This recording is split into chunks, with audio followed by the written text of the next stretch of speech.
Terima kasih Yang Amat Berhormat Perdana Menteri Malaysia di atas 8 inisiatif RPTM 2006-2035. Kami warga UiTM menyambut baik inisiatif RPTM 2026-2035. Terima kasih PMX di atas pengumuman 8 inisiatif RPTM 2026-2035. Kami warga UiTM menyambut baik inisiatif ini.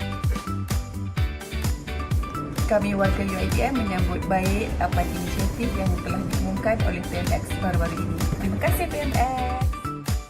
Terima kasih PMX atas 8 inisiatif yang diberikan.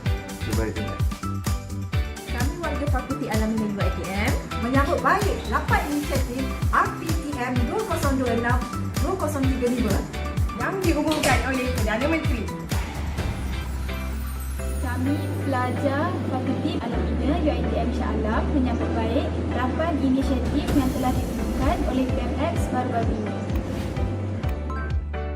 Kami pelajar Alam Bina prihatin 8 inisiatif yang diumumkan PMX baru-baru ini.